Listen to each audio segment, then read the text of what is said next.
L-aġir ta' Simon Busuttil jikxef l-ipokrezija u l-falsità tiegħu għal dan il-Prim Ministru Joseph Muscat f'intervent telefoniku waqt programm speċjali fuq One b'reazzjoni għall-aġir ta' Busuttil fil-każ tal-iskema Pagi PN.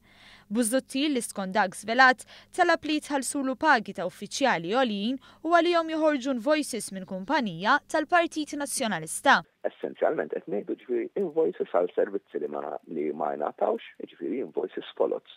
Din hija frodi. Full stop fresh line m'hemmx x'tinterpreta aktar. Il-Prim Ministru nota kif il-kap tal-Oppożizzjoni ilu snin jipritka dwar governanza tajba u trasparenza. Fil-ġimgħat li għaddew il-Gvern ippubblika l-kuntratti ewlenin li ffirma dan il-Gvern, però neħħa xi elementi kummerċjalment sensittivi għal pajjiżna.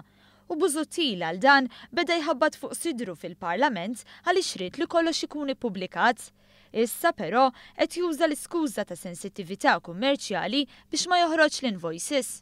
Għal kumpanija tal-Partit Nazzjonalista ma jridx jippubblika invoice ta' 70,000 jew invoices ta' 70,000 għax kummerċjalment sensittiva. Ġifieri mhux biss hija inkredibbli bħala skuża, imma wkoll tesponi l-ipokrezija politika, il-falsità politika tal-kap tal-Oppożizzjoni. U l-istess flus li sa ftit jimilu sejħlhom maħmuġin issa ma jridx jirritornhom lura għaliex skontu ma għamel xejn illegali. U l-ġimgħa l-oħra ma smajtux jgħidu mill-ġiri ħabbat fuq sidru fuq il-televiżjoni tal-Partit Nazzjonalista. Ħanat il-flus lura x'dawn illegali, ħanat il-flus lura x'dawn maħmuġa.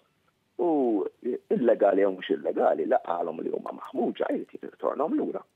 M'hemmx mod ieħor ta' kif tgħidha din. L-ipokrezija u l-falsità tal-kap tal-Oppożizzjoni toħroġ però meta jgħid li ma nkisritx il-liġi tal-finanzjament tal-partiti, għalkemm din fl-ewwel paġna tagħna tgħid li dan japplika kemm għall-partiti direttament kif ukoll għall-kumpaniji li fihom involuti direttament jew indirettament. Jekk il-flus għaddewx mill-partit lill-Partit Nazzjonalista jew il-kumpanija tiegħu, din hija ksur tal-liġi tal-finanzjament tal-partiti.